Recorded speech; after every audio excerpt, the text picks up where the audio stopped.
And good afternoon, everyone. It looks like we have everybody that's in the waiting room is now in the meeting. Jenny, so if you'd like to take it away, you're more than welcome. Great. Thank you, Brian. And so sorry, everyone, for the delay. I had the wrong start time. So I welcome you all and sorry that you had to wait. I'm assuming that we've got most of the same people on the call that we had 2 weeks ago. Darcy, is that accurate? We do have the majority of health centers represented, and actually quite a few more than the last time around. So I think we appear to be in good stead, but I'll keep going through to make sure. But it looks like we've got close to 100% of the health centers on. Oh, that's great. Do you think it would be helpful to do a round of introductions this time, since we do have some new health centers, just in terms of the main care and guidehouse teams? I will leave that up to you in terms of your what else you've got to cover on the agenda. Okay. Well, let's do some quick introductions just to make sure everyone knows each other. I am Jenny Patterson. I am the Director of Policy for the Office of Main Care Services. And we've got a big team that consists of a number of folks from OMS policy and rate setting. And let me quickly have those folks introduce themselves and then have the Guidehouse team introduce themselves. So from Main Care Policy, we've got Kristen Merrill and Kathy Coolidge, and maybe you could just say a quick hi. Hello. Hi. Thanks, Kathy. And let's see, I'll turn it over to David Jorgensen to introduce his team. Good afternoon, everyone. I am David Jorgensen, Director of Data Analytics and Rate Setting. And we have from the Rate Reform team, Peter Kraut, our Rate Reform Manager, Brian Lumbra, one of our project managers, Amanda Lee, our Rate Reform Coordinator. Is Jessica on the call? I'm not sure if she's on this one. We do also have Grace Williams from our rate setting unit. And I believe that's everybody from rate setting.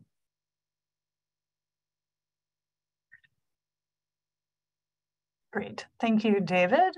And then David, would you like to present the Guidehouse team? Sure, great, thanks, Jenny.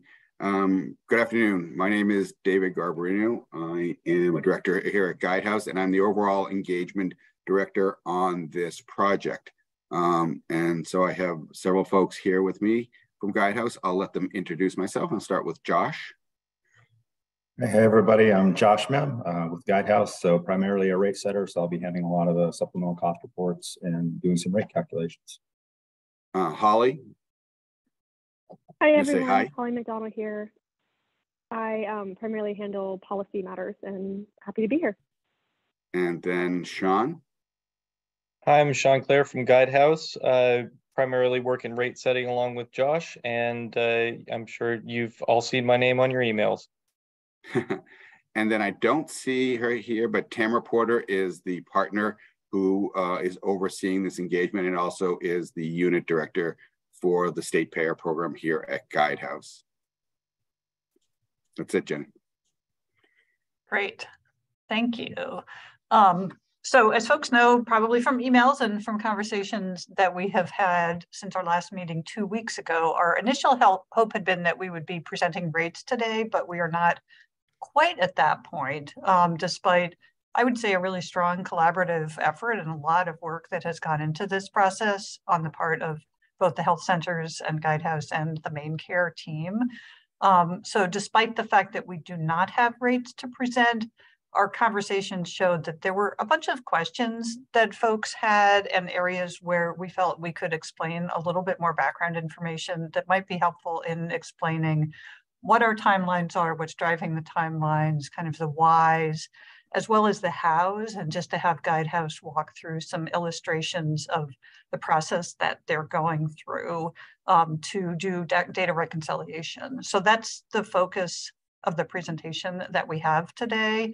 But more than anything, we just wanted to make ourselves available to make sure that we're answering all of the questions, that the health centers know who they can be in touch with at Guidehouse around the data reconciliation process as it's going forward, and really just how we can collaboratively work together to do everything that we can to meet the March 1st deadline, which will be a challenge, but we really hope that we'll be able to accomplish that.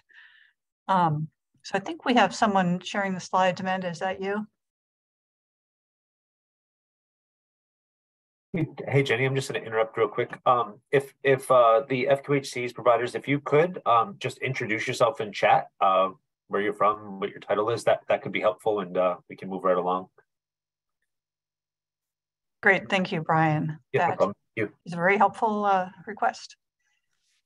And also, if folks have questions as we're talking, if you want to either raise your hand or put them in the chat, and we'll have time for Q&A at the end as well.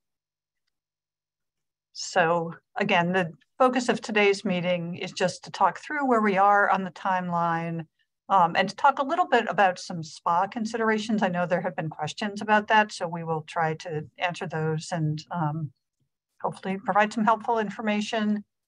Then have Guidehouse walk through the process that they're going through in terms of data reconciliation, just to give some insights as to how they're using the supplemental cost reports. And I think, again, that process seems to be going well, but we just want to make sure everyone understands what that consists of and why they're doing it. We also wanted to give a reminder of the timing on comments on the change in scope proposal that we presented on 2 weeks ago, and then any questions and answers that would be helpful from the group. So next slide. So here's our updated timeline. And you will see a lot of TBDs. So at our last meeting, we talked about the fact that kind of the deadlines that were presented were really contingent on having complete data. That remains the case. I think the most important deadline from our perspective is the deadline for posting our state plan amendment methodology notice. And if we are able to post that by February 28th, then that will secure us an effective date of March 1st for the new rates. So that really will be the determining factor as to whether we can meet that date. And so that's why our focus is on trying to meet that. So our hope is to be able to present rates sometime in February so that we can meet that methodology posting deadline. And then we would continue with the rate public comment process. And then, as we talked about a bit last time, we would then go through a rulemaking that could be retroactive and would include the change in scope provisions, but that would be a little bit later on. So that's not on this timeline. So from our perspective right now, the key collective goal is to have sufficient data to actually come up with rates that we can post for the 28th of February. So yeah, next slide. Jenny, this is Sharon. Can I ask you a question about that? Sure, of course. Doesn't that only require publishing the methodology that's used to create the rates as opposed to the individual health center rates? It does, but it's a good question. But the methodology needs to be kind of sufficiently detailed that it will kind of constitute public notice and that it will be sufficient for CMS scrutiny.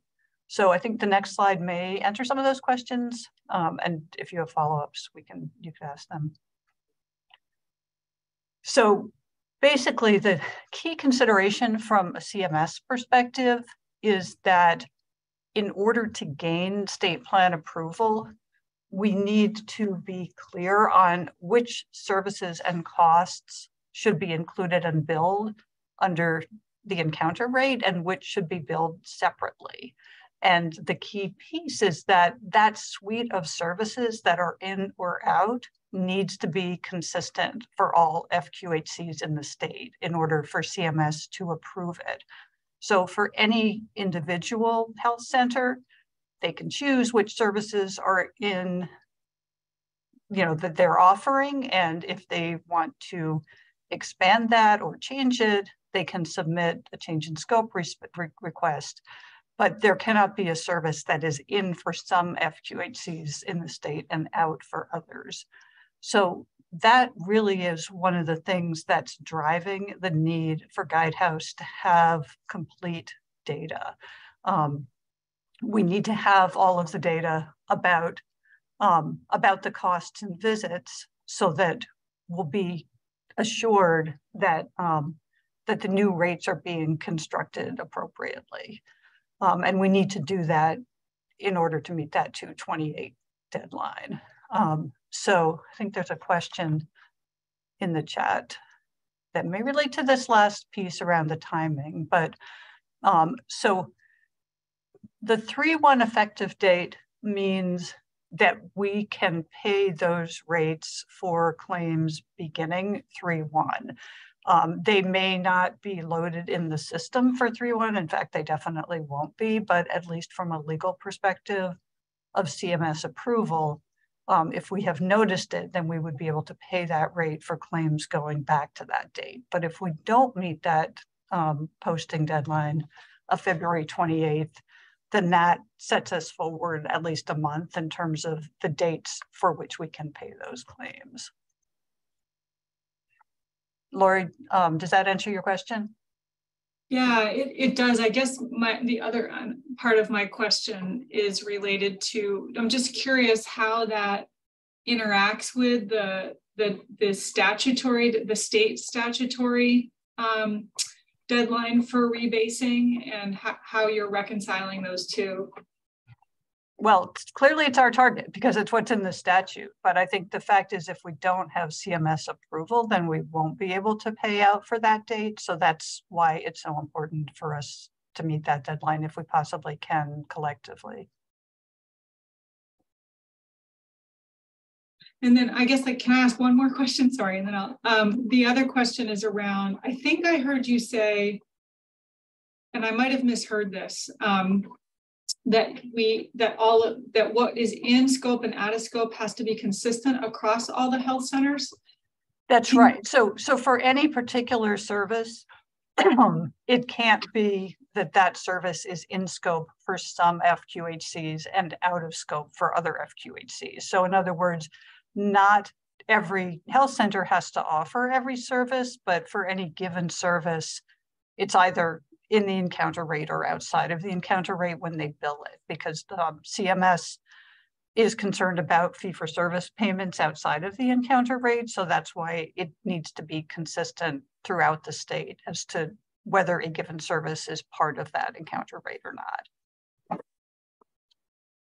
Okay, thank you. Could I just ask a question? My name is Roger Schwartz. You got my name under Sharon Block, which is my wife's computer, but I do consulting work for the National Association of Community Health Centers. I'm not suggesting that this is something that would want to be done, but it seems to me that if an individual health center could reach an agreement, an alternative payment methodology with the state for reimbursement that would treat certain services as not they would be FQHC-able, but they wouldn't necessarily be reimbursable, however they want to agree. In other words, it seems to me, and maybe it's not a good idea for purposes of uniformity, but legally it seems to me that if both the health center and the state agreed to an alternative payment methodology that did treat services slightly different, it might be acceptable to CMS. I think any alternative payment methodology would still need to be approved by CMS. And so that's the concern that we have. I don't know, Kristen, if you have anything to add on that question. Yeah, I would add that what we are looking at doing through this process is going to be considered an alternative payment methodology because it does not align with the BIPA requirement. And the directive that we've been given from CMS thus far is that that alternative payment methodology still requires uniformity. Yeah, I think that's right. All I'm saying is the alternative payment methodology between one health center and the state Medicaid agency doesn't have to be the same APM as another health center might agree with the state, as long as both sides agree to it. Whether you'd want to do that for purposes of complexity, simplicity, or whatever is a different issue, but I think it could be done if it chose to. So far, that has not been the directive that we've heard from CMS. We've been given the directive that in accordance with federal regulations, we are required to treat everybody the same. Now, to Jenny's point earlier, that doesn't mean that all FQHCs have to deliver the same services, but if it is going to be considered as part of the encounter, for one, it would have to be considered as part of the encounter for all FQHCs who deliver that. It is definitely a question that we can take back to CMS and just get that additional level of assurance from them that the guidance we've received previously is still their interpretation of the requirements. So I'll definitely note that for conversation. Yeah, the only reason why I mention it again, this is, if it's only theoretical, it's not probably worth spending a lot of time on, but my understanding has always been that the APM is between a health center and the state, and it may not necessarily be the same APM as another health center in the state. And I don't think CMS would argue at that point, but again, if it's not an issue before, that's realistically going to be happening, maybe we don't need to spend a lot of time on it. I don't know. Thank you. Yep, no, thank you for the question. Jenny, this is Sharon. Maybe it would be helpful to put this sort of piece in perspective if there's an example that could be used from, you know, what's been identified in the spreadsheets of a service that maybe has not been handled consistently between health centers, because I think people aren't sure exactly, you know, what this conversation's about. I can provide an example if you'd like, Sunny.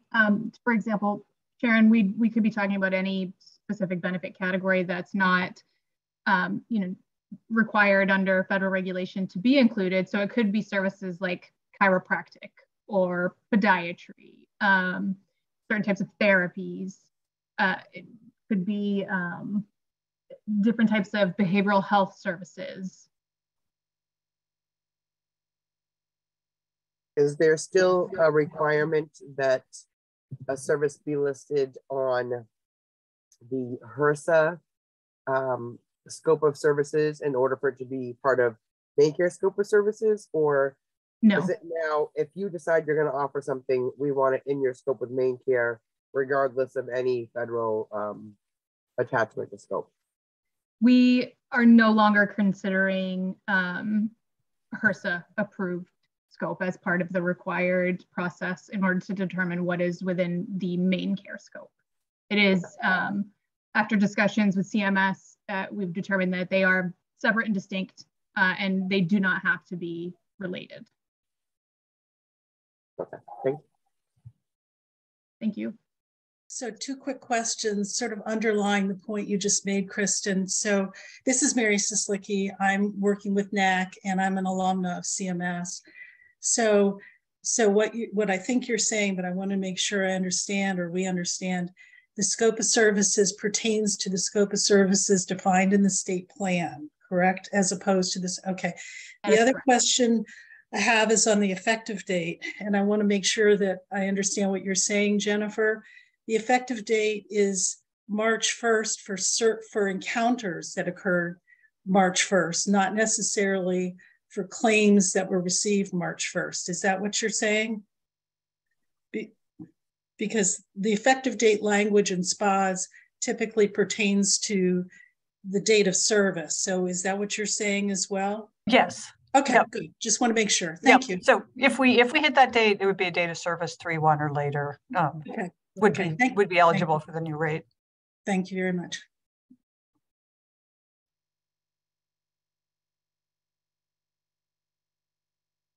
And we can circle back if there are more questions later. So next slide, please.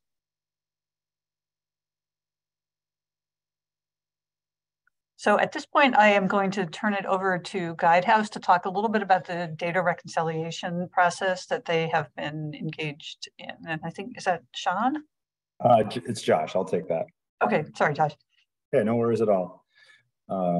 Okay, so the first thing I think we want to look at is just kind of give everybody a sense of where we are on reconciliation. I know we've reached out to pretty much everybody, and we want to kind of illustrate, you know, the breadth of the questions and exactly what we're asking for. I think there's a little bit of confusion out there as to what we're asking for and why we're asking for it. So what we thought we'd do is just look through some examples, some example data, and go through it just kind of example by example and see the span of, you know, data that we're seeing and needs that we're seeing to address.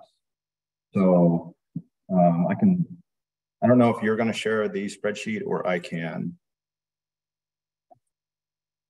Yeah, why don't you, Josh, I think Amanda, why don't you stop sharing and just make sure that Josh has the ability to share? Because I think just working I'm currently locked out, so which is what I'm used to, but that's all right. Brian, do you have his, I don't know his last name to find him to give him access. Yep, I'm looking right now. Okay, sorry.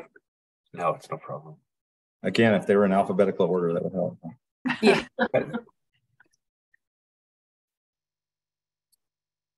Josh's last name is Mim, M-I-H-M. Oh, well, that's convenient. Right.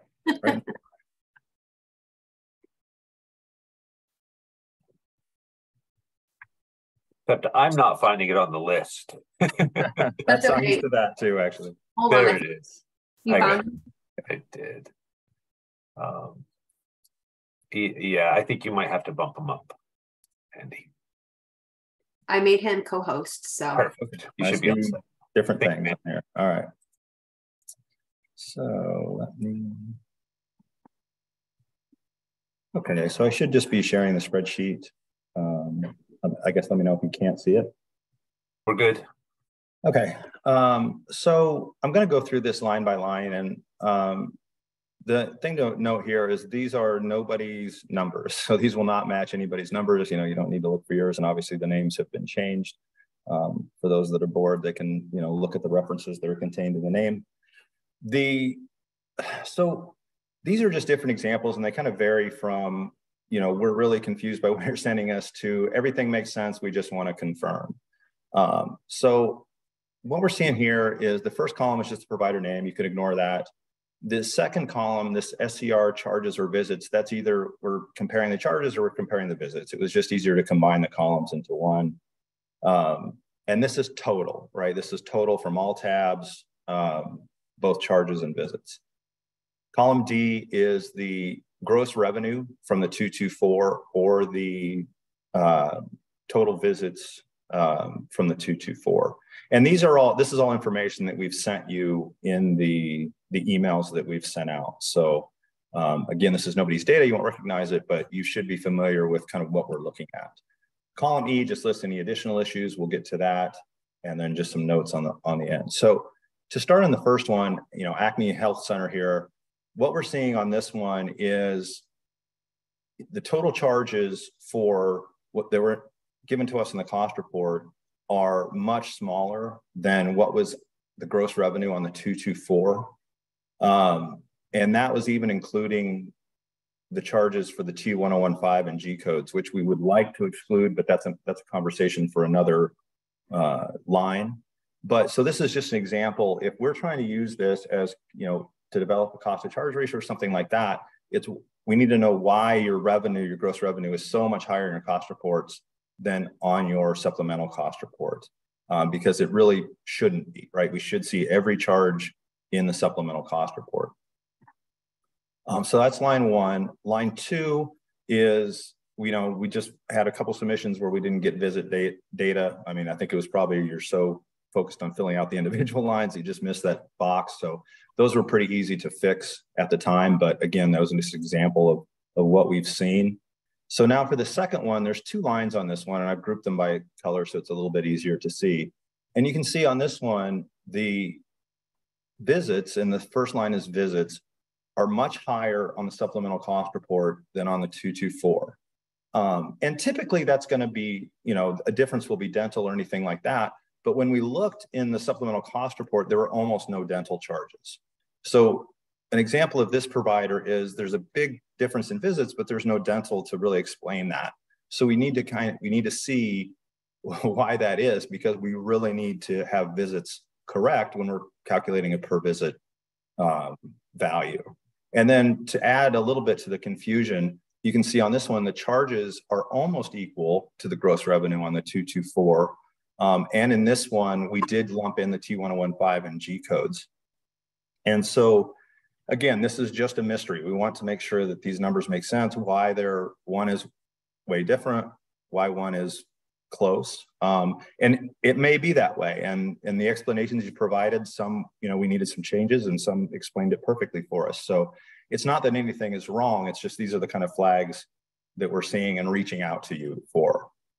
And I do want to stop, since when we received the submission, we sent emails to everybody to verify your numbers, particularly the gaps. And I think we did ask about the cost to charge ratio. But again, that was just to make sure that what you sent us makes sense when compared to your 224. All right, so then also on this one, I do want to talk about the SCR total includes T1015 and G codes. So in our mind, ideally, what we would see, especially on tab 2, when we talk about T1015 services, and tab 3, when we talk about the G code services, is we would really anticipate either there being no separate charges for T1015 and all the charges would be at the line level for services below that, or the T1015 would be a duplicate. It's a little bit confusing to us, but we just need some explanation if there are what looks like completely separate charges on the T1015 line. And we'll be reaching out to an explanation on that. But that's essentially what that note means, is that it's not duplicated, it's not zero. There is something in that T1015 charges that we need to account for. Okay, so if we move to the next one, this is somewhat similar, but this one, both the visits and charges were much, much lower than the 224. And this really, screams to me that there's something incorrect, because we're not getting everything on the supplemental card cost report. And even when we lump in, essentially double up the T1015 and G codes, we don't even get close. So another mystery. Here's a good example of yet another mystery. Again, visits much higher than the 224, which again, not uncommon, but then the charges are much, much lower than the gross revenues. So again, doesn't make sense. This provider only had a significant amount in dental, which might make up for the visits, but we definitely need to zero in on the charges. So it's one of those things where the visits can make sense if explained, but we really probably need new charge data. Okay, and then the next one, I won't go through all of these. I just want to give you a sample, but I'm just kind of hitting the different things that we've seen. In this one, the visits were double what we saw in the 224. And in this case, the provider ended up saying, oh yeah, we didn't do that correctly. We'll send you new data, which is fine, right? And that's just part of the process. The other thing to note on here, and this is one of the other pieces of confusion about the T1015, is we really expect on tab 2 for T1015 services, the visits for those, or the units for those, to match the visits on tab 2. And we've been hearing from a couple providers that there are multiple T1015s maybe billed. We're kind of digging into that, but for the most part, they should match. So when they don't, and decidedly so, we'll probably reach out for an explanation on that one. Okay, this is about the same. This next one is just verifying that it is a little bit different. And again, it may be. And we've heard from a couple providers that their revenues, just because of the way your charges are set up and how you're keeping them low, occasionally the revenues will actually be higher than the charges, at least the gross revenues, I should say, not the net. Okay, Bennett Family Health here, double the visits. We're going to ask about that. And particularly zeroing in on tab 2. I mean, they had 17,000 visits. And again, these are fake numbers on tab 2. And they only had 13,000 visits in total on their 224. So that really doesn't make sense. OCP here, just, hey, there's some small discrepancies. We're going to reach out and confirm those. And, there's a couple that we didn't have at this time that we didn't have data for. I think we've gotten data from everybody.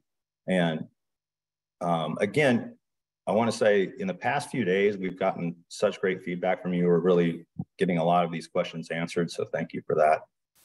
And then just moving on down, you know, a lot of the same, like visits less than visits on the 224, charges not equal. So nothing new down here. We are looking at dental a lot of the times trying to explain this difference. So that's really a kind of a crosscut of what we're seeing, especially at a macro level. And when we get sign off, and a few of you have gotten these emails that say, we don't have any additional questions at this time, but we may down the road, especially as we start getting into the really fine detail, but at this point, we're looking at the overall level. So any questions on that? I know that was a lot and I talked a lot, but does that give you an idea of what we're looking for and what we're reaching out to get answered?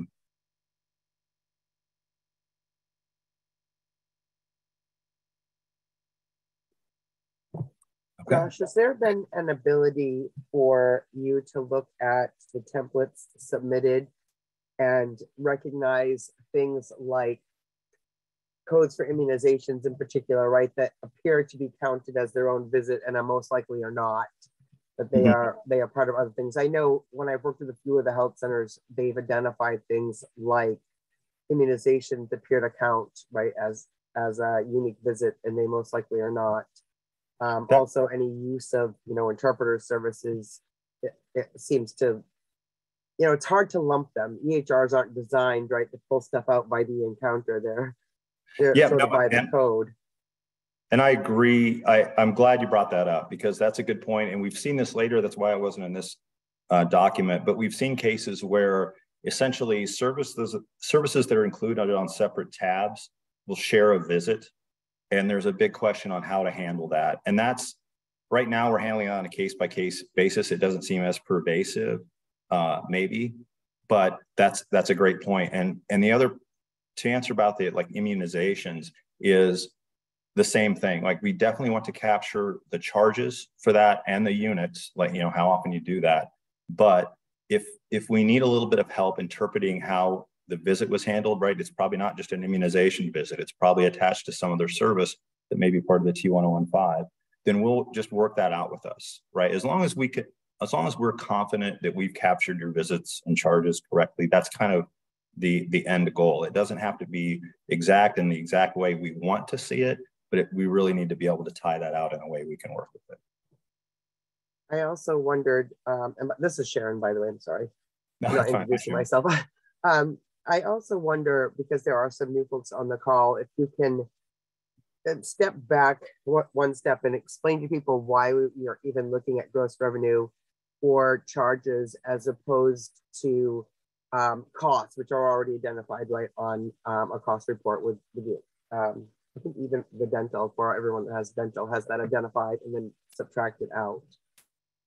Yeah, and that's a great question. And actually, I think we're going to talk about that on the next slide. So thank you for the transition for me.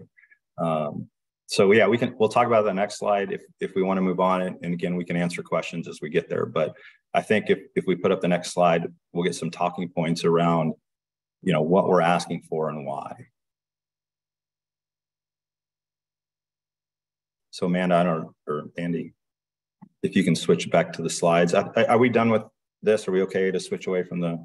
Yeah, we can always come back to it if we need to, but I think if you stop sharing, then maybe Mandy can start sharing. Yeah. I can do that.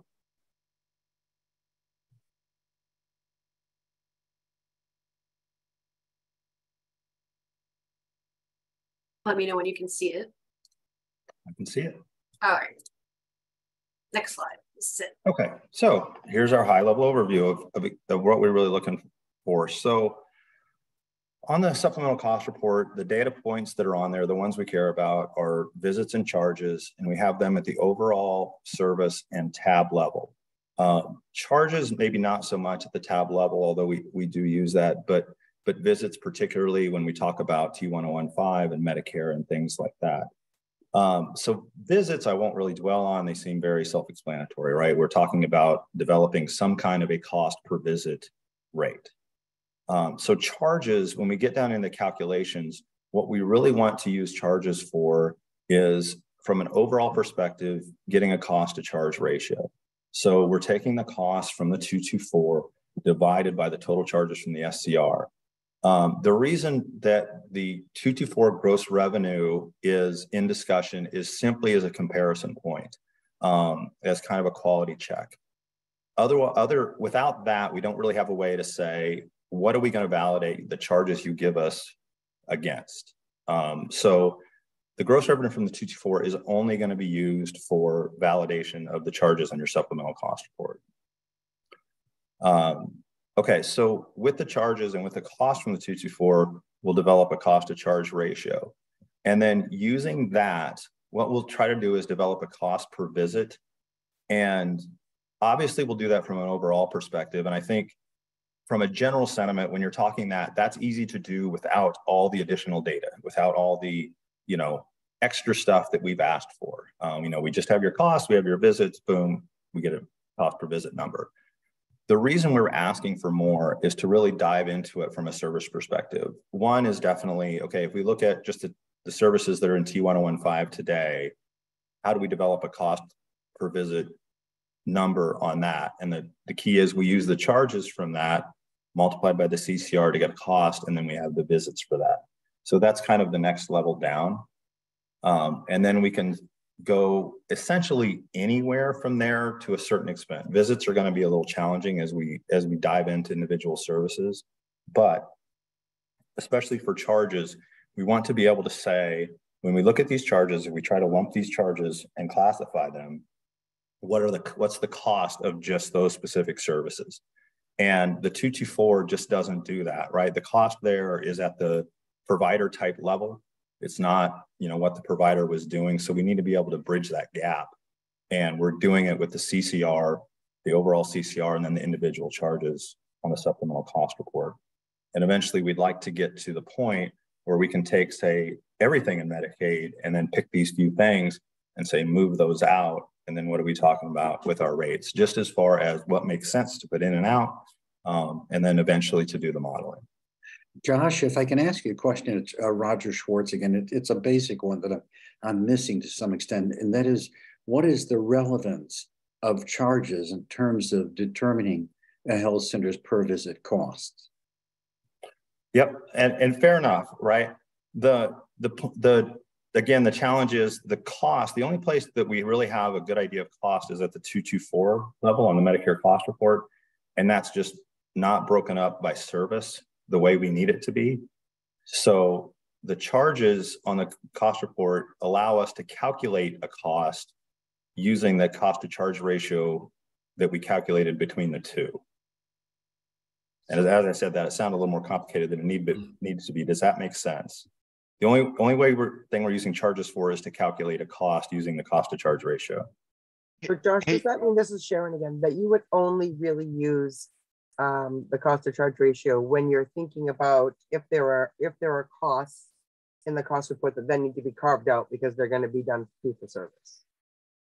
Exactly. Yeah. If we come down from an overall cost, then we will need a mechanism to calculate cost from charges, because the only way we have it broken up right now is by charges. We don't have it broken up by cost. So yeah, from an overall level, we would typically just use the 224. We can talk about dental later on, especially when it comes to visits. But then when we dive down into it, we'd have to calculate costs in some fashion. And the best way seems to be the cost to charge ratio times the charges. Hey, Josh, it's Kurt Eggenfelder. So that second piece of that equation makes sense to me, that we might come up with a cost per visit, let's say of $200, and calculate based on the worksheet, the supplemental worksheet, $9 of things that are paid kind of outside of that. So 200 minus 9 is 191. My question is, where is the cost per visit coming from with the differences between Medicaid and Medicare in kind of allowable services and allowable costs, and the way that they're reported on the Medicare cost report? So it's the first part of that equation I'm struggling with a little bit.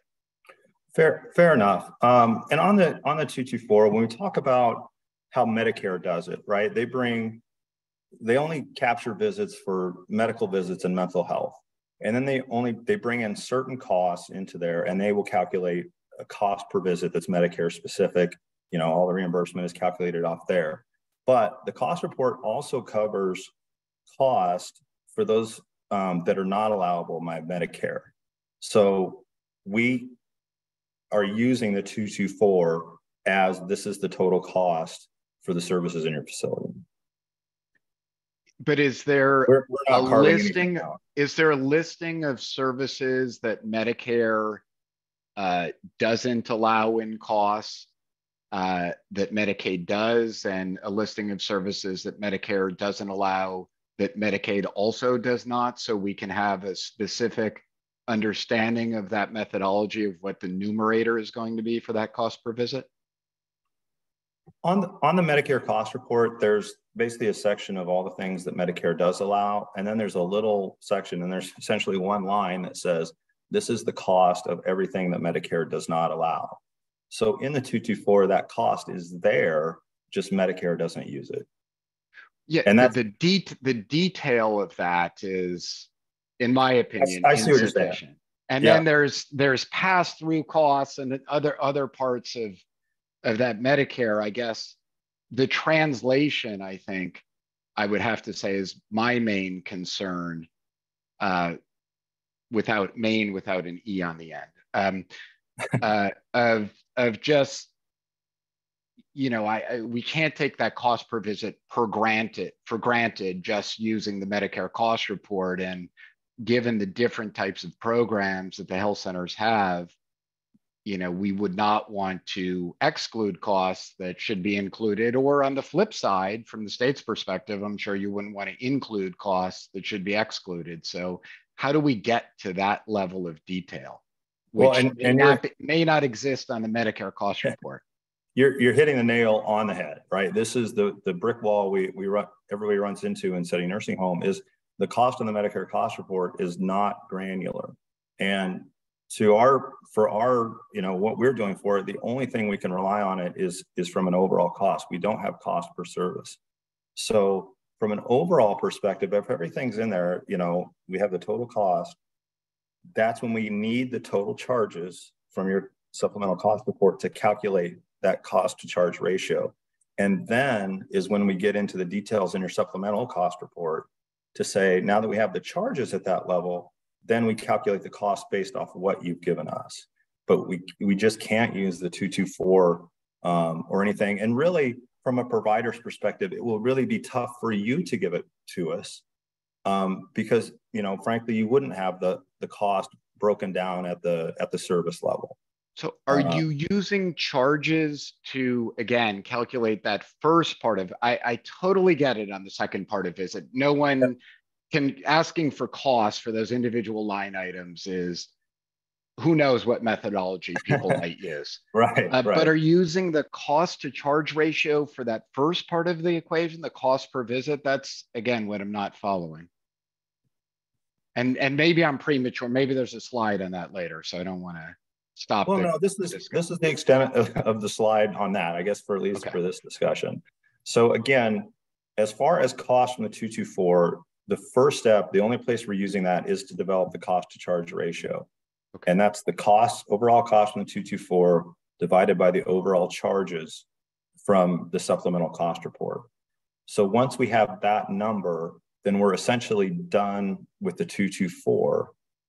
And then all the other calculations will be done just to the data in the supplemental cost report. Where does the cost per visit come from, though? I still don't understand that.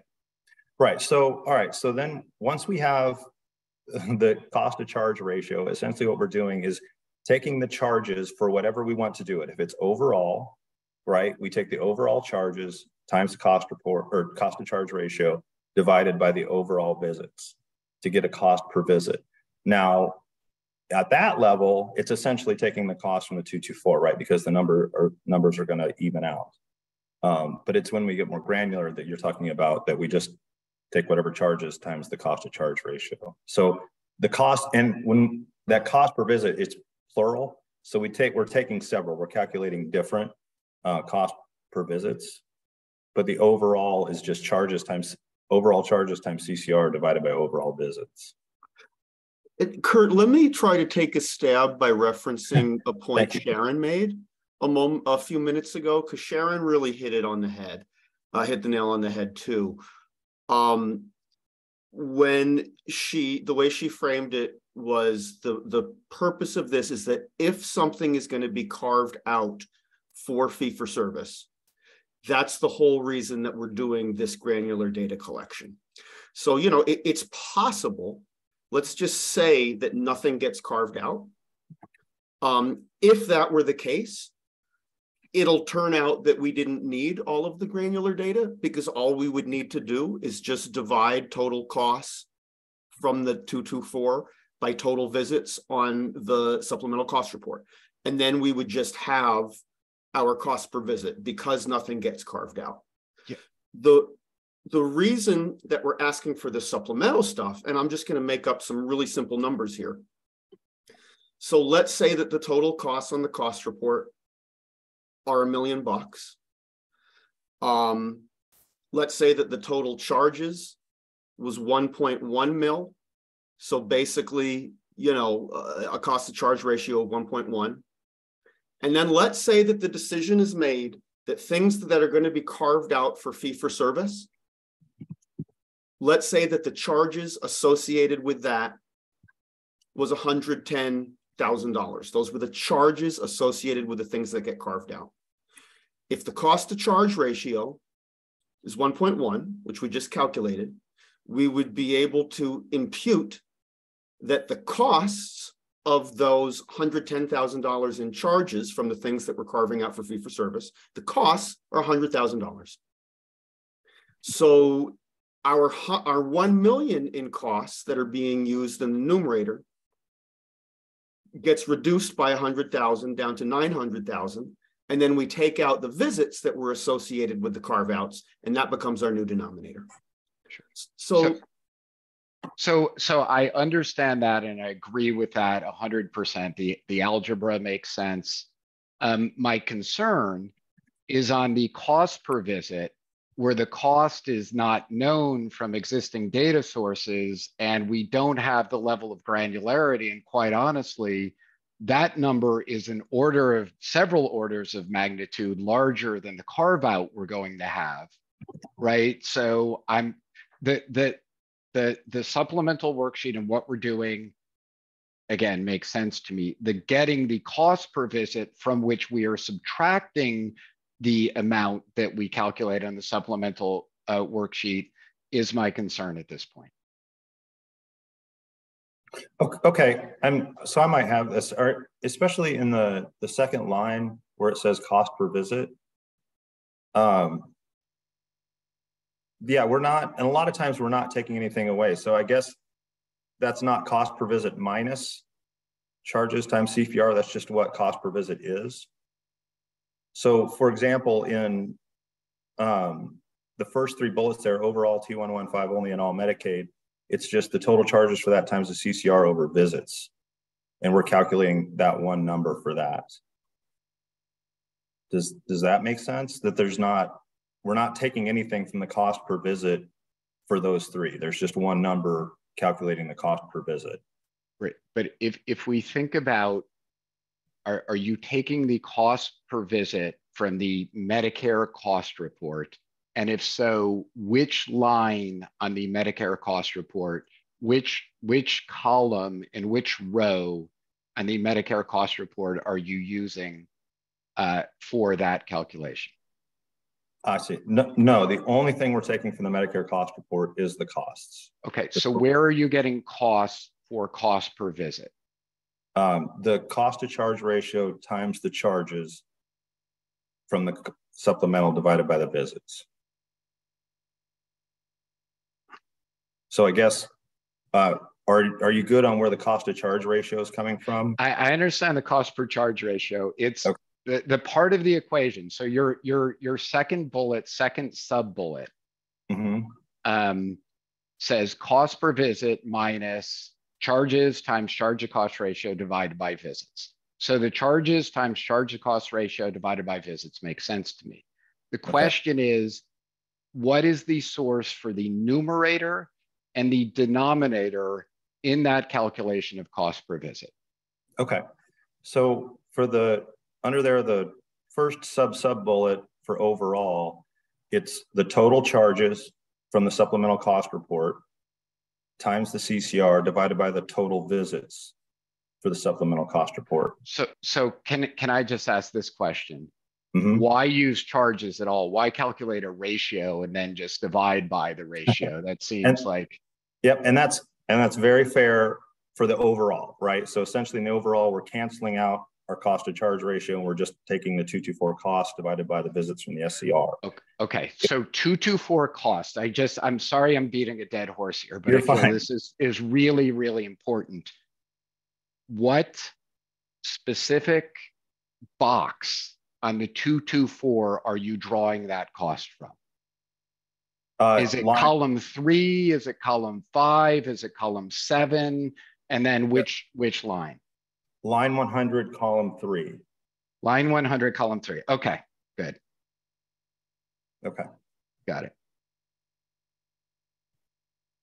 Okay, so do you want to, are you good past that or do you want to go to the second? Well, I gotta look up if that's before or after the carve out, because then to your point, the detail that exists on that cost report of, I think, the carved out services, I don't know that there's enough detail to say, to do the crosswalk from Medicare to Medicaid. That's just my concern. That we don't have the detail. There's a carve out at 60 for Medicaid cover services, and then there's another carve out at 80. And line 100, and I have to go back and look, and I'm sorry I'm doing this from memory, but if I remember correctly, line 100 is total cost. But however we're getting to it, we're using the total cost with no carve outs. And last I looked at it as line 100, column 3. But the number we're going to use is adding up all the costs in there with no carve outs. So if there's costs listed there under column 3, we're using those.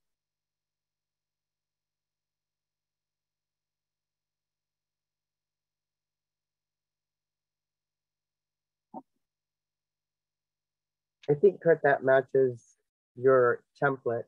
I also want to just, this is Sharon again, and this is something that we just learned recently about one of our health centers.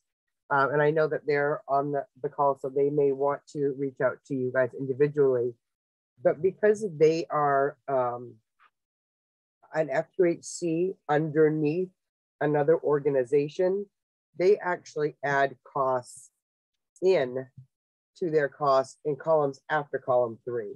So column 3 may not reflect the actual costs of that particular health center. They may have already reached out to talk about that.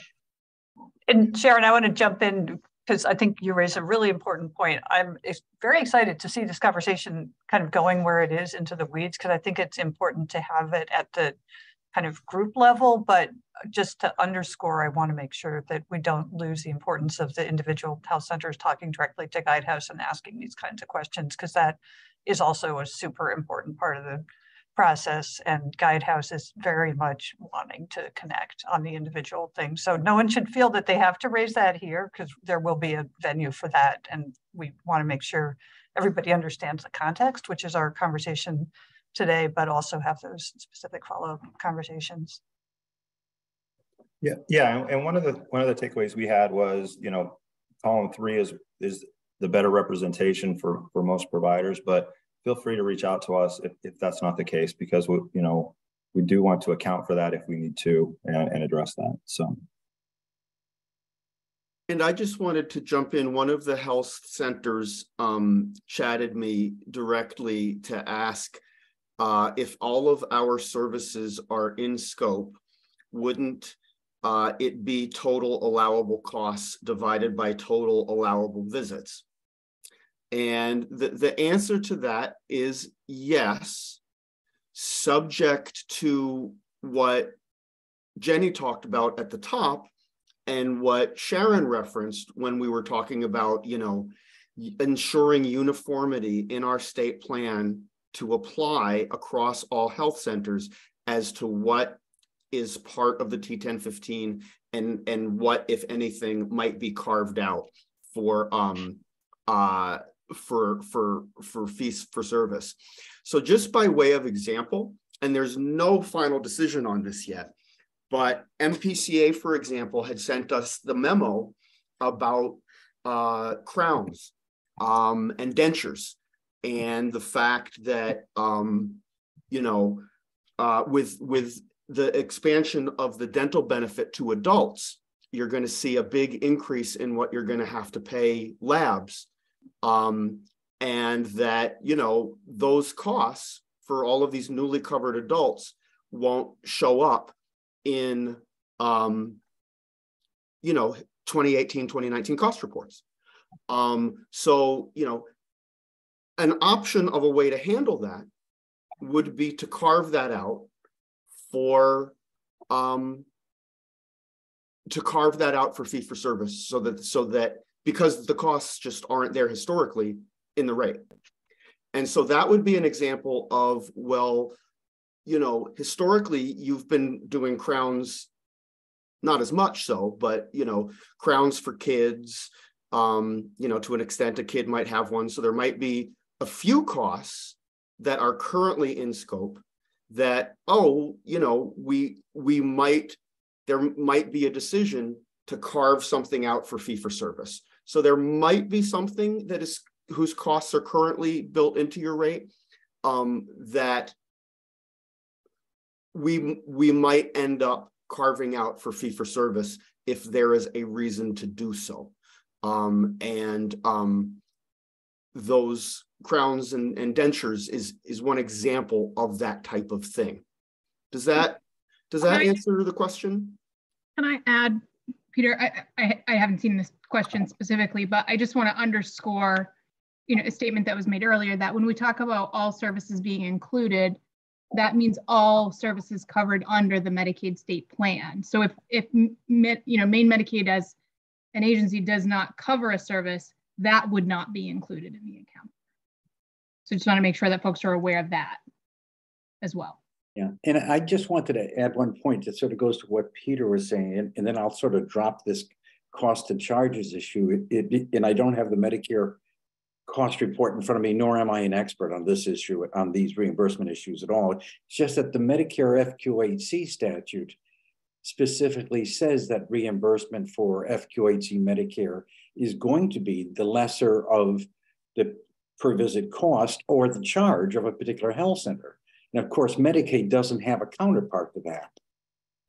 That provision about lesser of cost of charges is an FQHC Medicare specific item that we don't find in Medicaid. And that's why I was really sort of questioning whether it could be anything other than what Peter said, which is cost divided by visits. Well, and that's exactly what we're doing. Costs divided by visits. And as Josh discussed, the only reason that we're using the charges was to get cost to charge ratios, to be able to move the cost, to be able to interpolate the costs of any services that might be carved out for fees for service. That's the only reason that we needed that charge data, so that if there's a decision to carve something out. Yeah. Peter, this is Sharon. That would be, you'd be doing that at the procedure code level then. That's correct. So if you were going to, for example, take out the lab costs associated with crowns, you would just remove the code for that lab. Exactly. So for instance, if in that base cost report year, there were 10 kids and one adult who on an emergency basis, you gave a crown to, we would, and that's why we had asked you, Sharon, to send us those procedure codes, the list of procedure codes, because then we could identify that and say, the charges associated with that service were X. And then when we apply the cost to charge ratio to it, we can say, the costs of those particular procedure codes was Y, and there were Z visits. And then, so if the decision was made, carve those things out for fee for service instead of building the costs and visits into the rate calculation. We would know the costs to move out and we would know the visits to move out.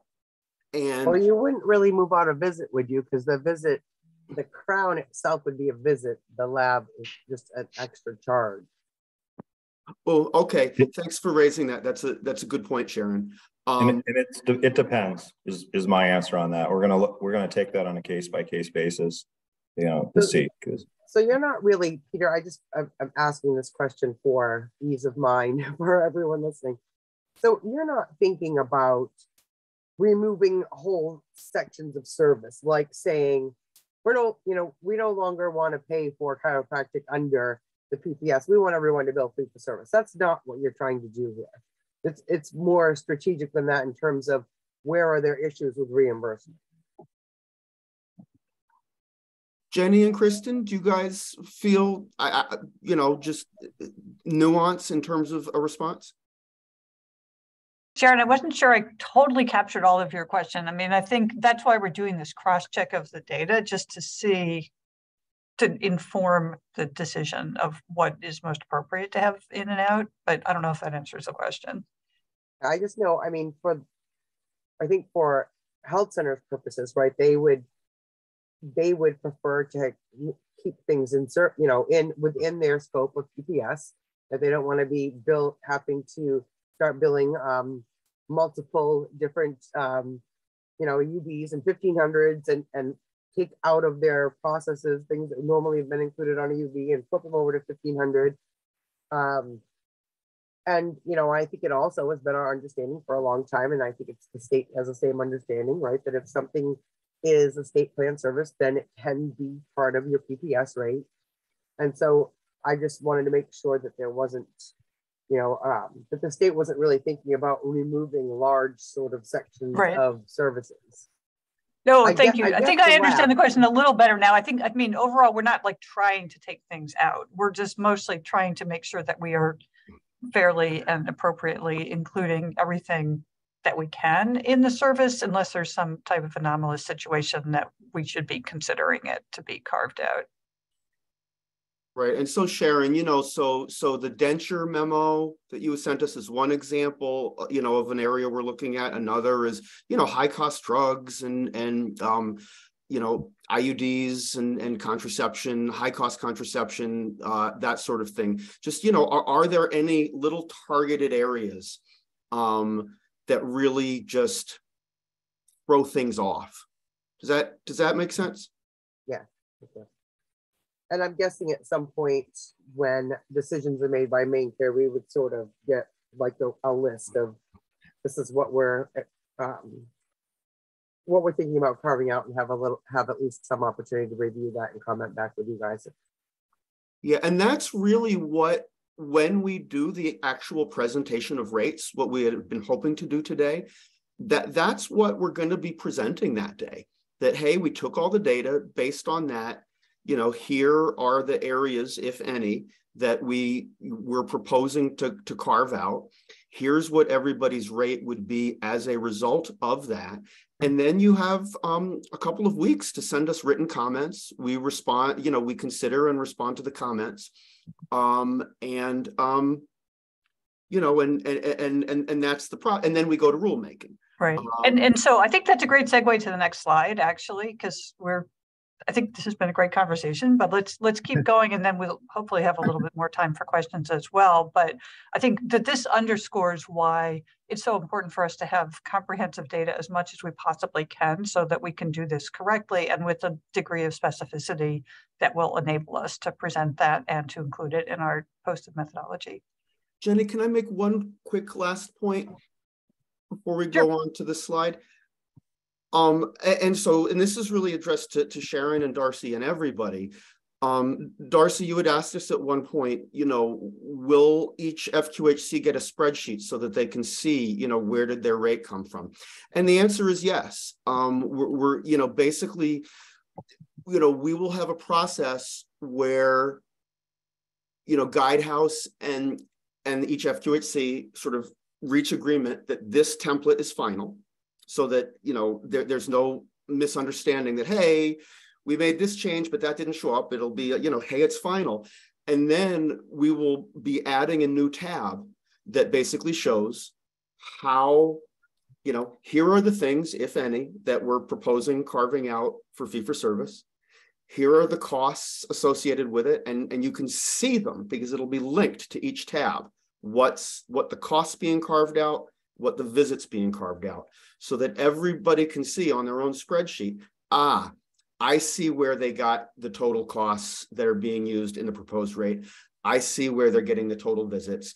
And it's, you know, because it's going to be based on formulas right in the final cost report that each FQHC finalized with Guidehouse. So it was very important to us to give you all that, you know, really direct line of sight into how your submissions ended up in a proposed rate.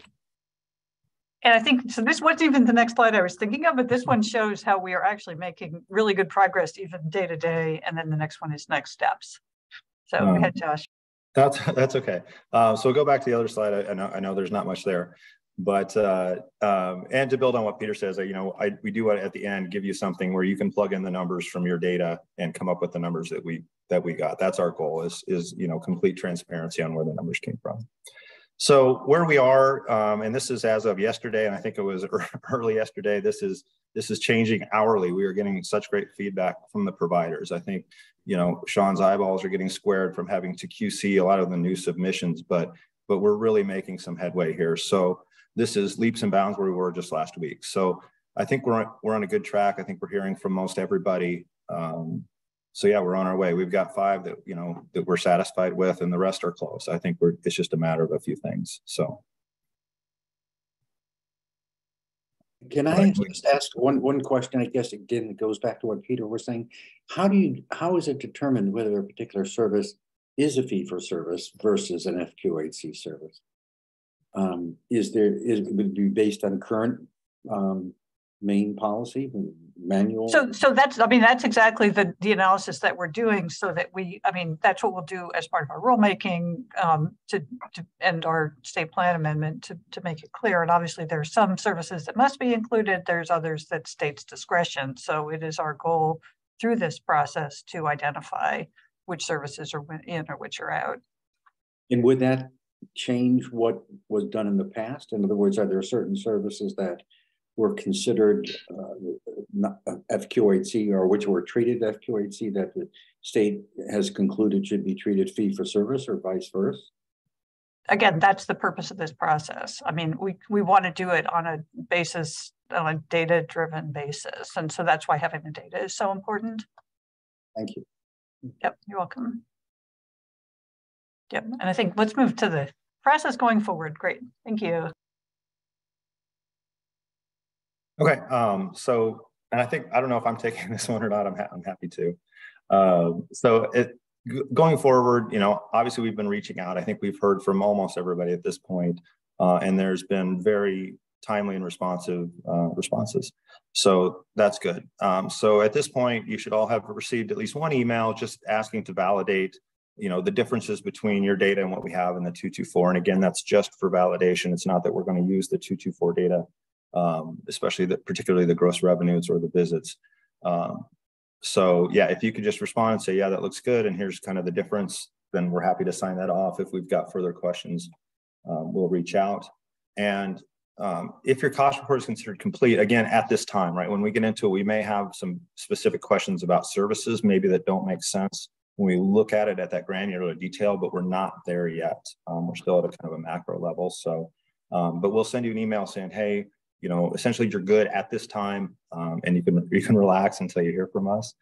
And then for the rest of those, we are reaching out, and in some cases, it's going to be easier just to set up a phone call, right? Because going back and forth in email can get really tedious, and you know, crafting an email can take 30 minutes sometimes, and when a 5-minute phone call will do. So in some cases, we might reach out by phone just to kind of get more context and a quicker back and forth. So just keep looking for emails to let you know where we are. And if you haven't received an email, actually let us know. So if you have not received one email from Sean, please let us know, because we want to make sure those emails are getting through. Okay, great. next. Okay. Thank you, Josh. And I think just a brief reminder on the change in scope. We did present a conceptual proposal a couple of weeks ago, and next slide, please. if there are any comments, they should go to Kathy Coolidge, and the deadline for those is February 15th. And those comments will be helpful to us at OMS policy in formulating our rulemaking proposal. So there will be a further opportunity for public comment, but getting that preliminary input is going to be helpful so that we can get it as good as we can before we propose the rule. So I think that's probably the end of the slide deck, but we are here for Q&A. We can bring back up any of the slides if it would be helpful. Guidehouse is available to answer any questions about their process. So Jenny, the one thing I want to emphasize, you know, and again, I want to underscore two things. One, we so appreciate the engagement we've been receiving from the FQHCs. As Josh said, you know, it's changing by the hour, by the minute. We're sending out emails and we're getting responses, but we do want to emphasize that time is of the essence, right? In other words, so every time we get a new submission, it takes us time to process it. As you saw, as of yesterday, we were at 5 out of 19. I think there's probably even more as of today, but we need to get through all of you before we can put together the final rates and present them to main care. So, you know, again, thank you so much. And to Josh's point, if it's easier to have a phone call, let's do that. We're here to support you. We're here to, you know, to work with you and work through any of these questions. So, you know, again, thank you so much. Great, thank you. And I don't think we need to be seeing the slides anymore. We can just see each other, and happy to answer any further questions that folks may have.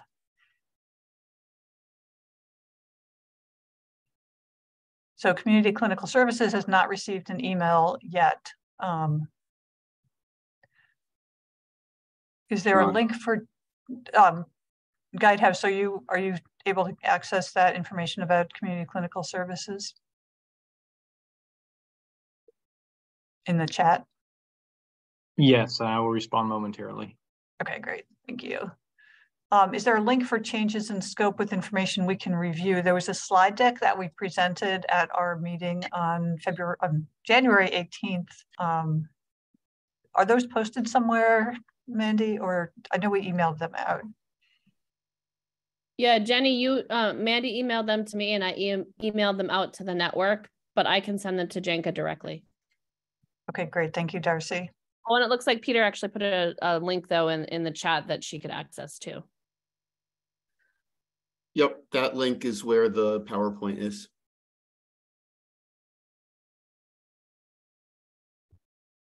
And this video will also, and the PowerPoint will be posted under presented materials on the website as well.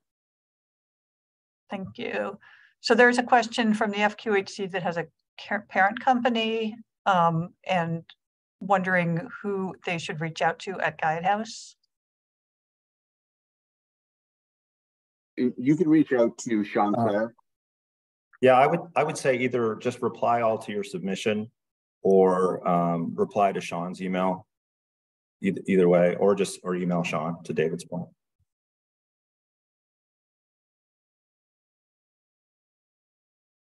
Hi, are the coverage sections of the section of the state plan posted somewhere publicly? So, you know, to help better understand what's in scope? I'd have to go look on the Medicaid.gov website to see if they are listed on there. It's been a few years since we updated them, so they should be listed there, but I can double check. Thank you.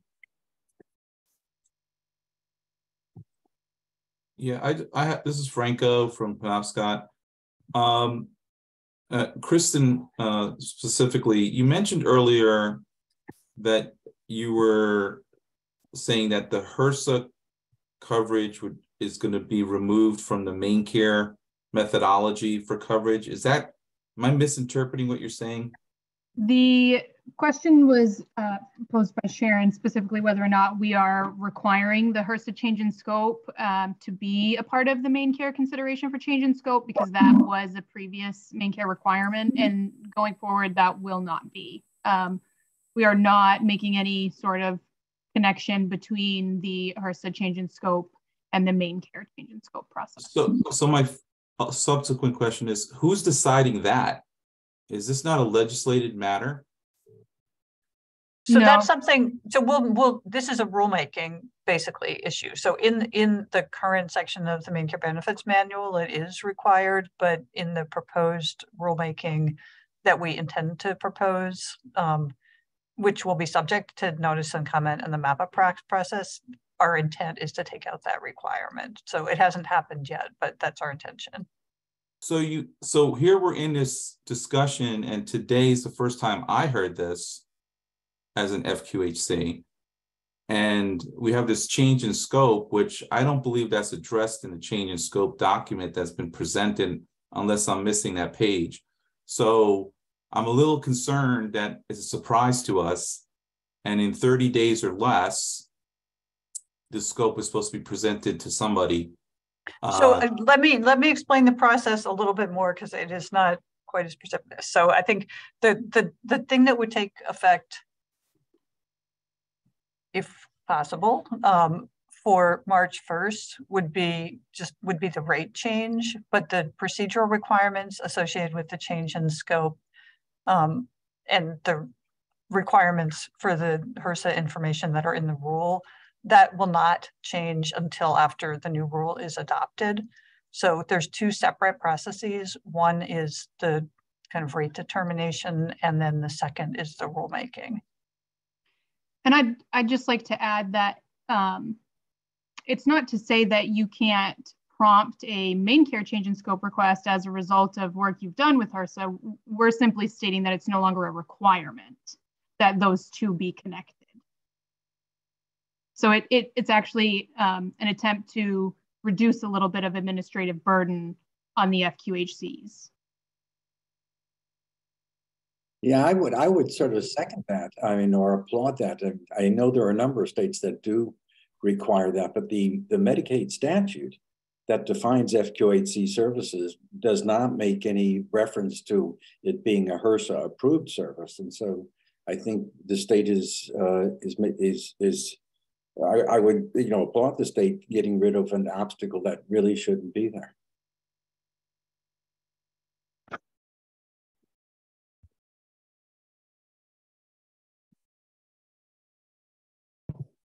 I think this is Sharon. I think one of the hangups that people have around this is that their protection for their employees, right, goes away if they're performing a service that's not covered in their HRSA scope. And if any health service out there, if I'm wrong, correct me. But the that insurance that covers their employees is only covering them when they're performing a service that's in scope under HRSA.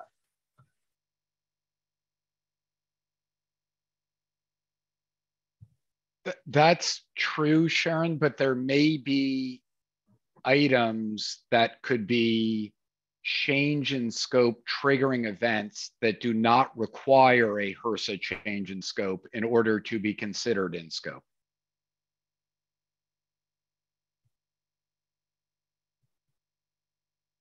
For example, and I don't know if this is going to be a triggering event, so please don't write this down and say, well, Kurt said, but the addition of care coordination as a change in intensity would not require a HRSA change in scope, but potentially might be a triggering event for a Medicaid PPS change in scope. That's what I've seen in other states. I just think that at this point, I guess it's good information to get today, but it's going to require each practice or group to review what that might mean to them. And it's good feedback for us to hear that it's something that you need to know ahead of time. So thank you for providing that feedback. And Jenny, I got a question in the chat. Has there been any discussion about the frequency with which we will do rebasing in the future?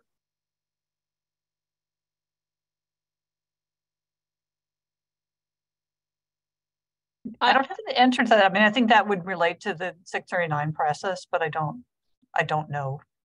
Jenny, this is Darcy. I mean, that wasn't my question, but it did prompt for me that was actually a pretty robust part of our conversation at our kickoff meeting way back in October, where we talked about at some length about the importance of, once we're done with this process, having some real clarity about time horizons beyond that, in part because even though we are going through a rate recalculation, the reality is that since 2019, the health centers have incurred enormous inflationary costs, not the least of which has been around workforce. And any rate recalculation process moving forward needs to have some profound and meaningful way to account for that, because health centers need to be sustained. They are absolutely critical. And so I would urge you to consider that as part of the rulemaking or wherever it fits into your process. I don't want to lose sight of that. That is absolutely important. Yeah, absolutely. I mean, and we 100% agree with that. And it's consistent with our rate system reform. And actually our intention is to look at every service at least every 5 years, if not more frequently. And so that's why we have kind of a rate determination schedule that addresses all different services, but absolutely FQHCs would be part of that.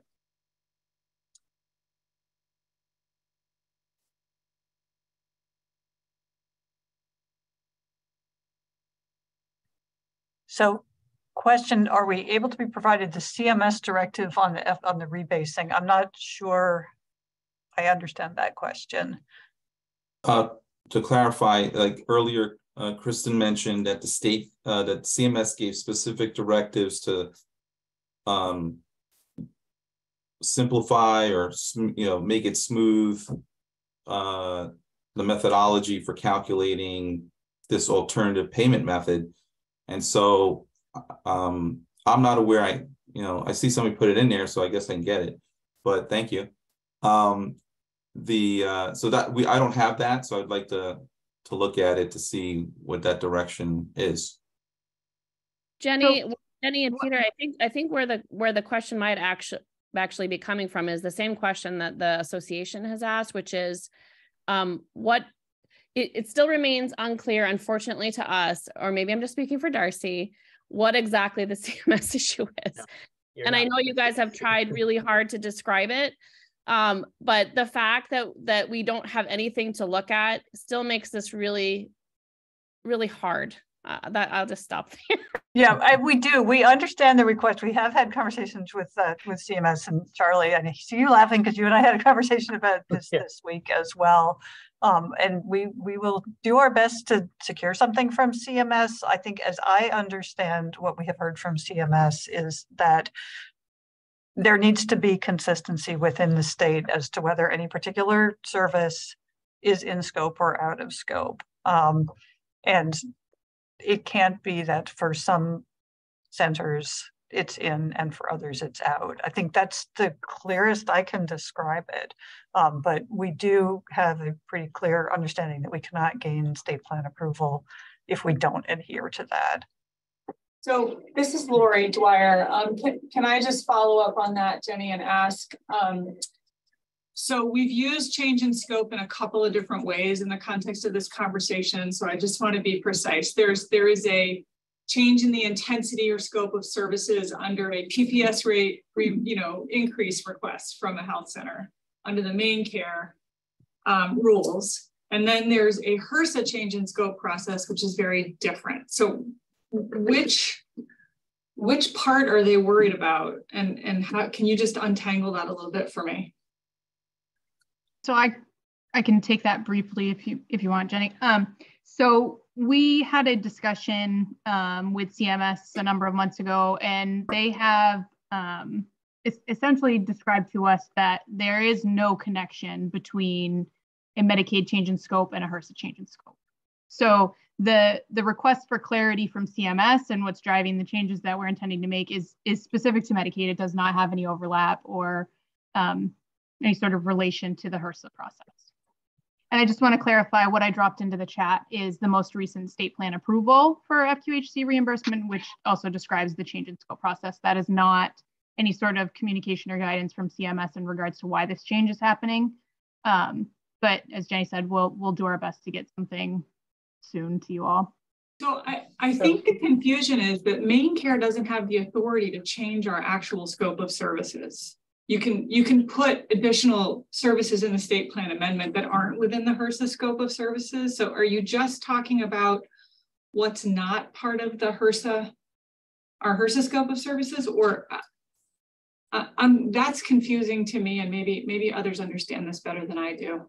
So we're not talking about your scope of practice. We're talking about a encounter for the purpose of Medicaid reimbursement for services that are included. No, I'm sorry. I wasn't talking about scope of practice either, but let me just pause and try to recollect my thoughts and let Sharon ask her question. Sorry. I think the difference is that HRSA has a scope of project requirement that a health center has to go through if it wants to be able to use its 330 grant dollars for a particular service. You can only use your 330 grant dollars if you're providing a service that HRSA has approved and you've gone through that scope of project. Medicaid, or in this case, Maine Medicaid, is saying that's got nothing to do with whether we consider a service Medicaid FQHC-able. That depends on how the state Medicaid agency and the federal statute defines an FQHC service. Practically speaking, they're often one and the same. In other words, you're not going to get the Bureau to allow you to use your 330 grant dollars unless they've said okay, and a lot of those same services will be FQHC-able. It sounds like the state's saying there's no direct correlation, there's no requirement that you get A in order for us to pay you under B. I think that's the only difference. And Lori, the only thing I would add, or just to say it slightly differently about the type of language that might go into this state plan, coming back to those same examples that we used before, where it's like the only things that might be carved out for fee-for-service are, the dentures and caps and high-cost drugs.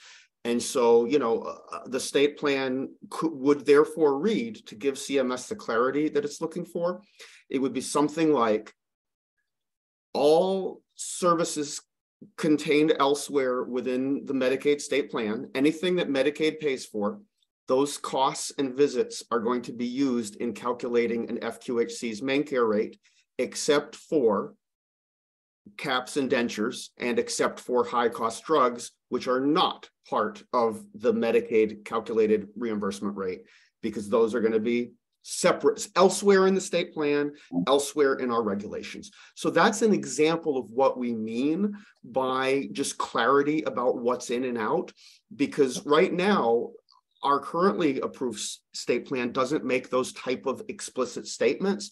And as a result, there's been lack of uniformity in the way that it's been applied across the FQHCs.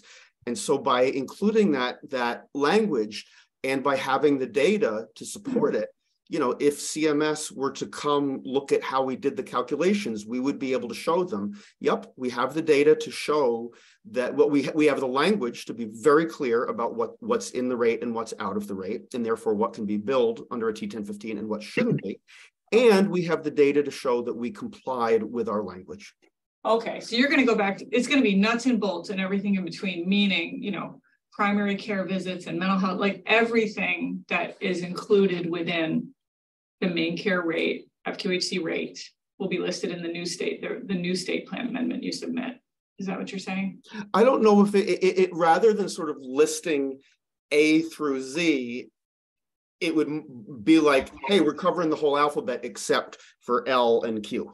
Okay. Yeah, I think the answer is it's dependent on what ends up being within an encounter and what ends up being with, outside of that encounter. We may need to list everything, or we may not. It might be, as Peter described, in just an exception. But it's really dependent on what we see in the data and what happens in terms of the determination over the next several weeks. Hey, Peter, I see that we're at time. I just want to let folks know that if anyone who has to drop, this has been an incredibly robust and helpful conversation. And, to the extent possible, we can continue this in a separate forum, because your questions have been very valuable and informative, not only to the main care team, but to the Guidehouse team. But I did want to give folks an opportunity to drop, because I do see we're a little bit past the top of the hour. Yeah, thank you, David, because I'm actually going to need to drop myself. As am I. Soon. Can I ask a very quick question? I just wondered if the 5 health centers that are all set with their data, if they've been notified that they're all set with their data. They have, yep. If they're in that column, they received an email that basically says we don't have any more questions for you at this time. So they should know who they are. Okay. And I apologize. I do have to drop. And if folks think it would be helpful to have another conversation, I'm open to having another conversation. So Darcy, Sharon, Charlie, or others, if you want to reach out to me, just let me know, because I think this has been really, really helpful to us and hopefully to you.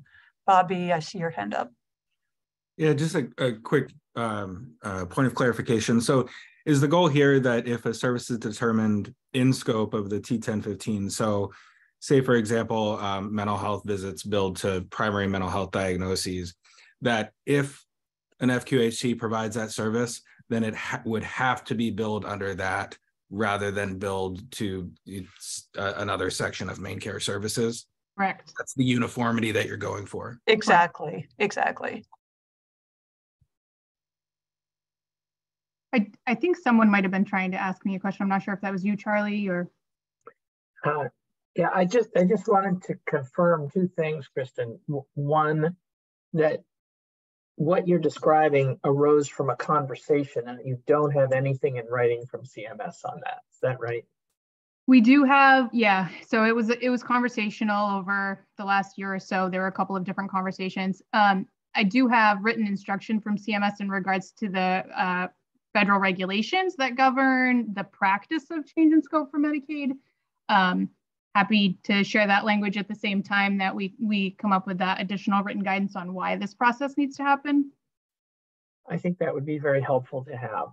Sure. And likewise, to the extent that you've put together any kind of summary of what you understand from your conversations with CMS, if you can share that with us, I think that would be immensely helpful too, just in terms of having some reassurance about this. Because I think for some of us, we're still trying to wrap our minds around the difference between what we have historically understood, which was that there might indeed be variations in the Medicaid rate based on variations in HRSA scope, and the fact that it appears you're being specifically instructed by CMS, no, that's got nothing to do with Medicaid, and we want the opposite of that. We want uniformity.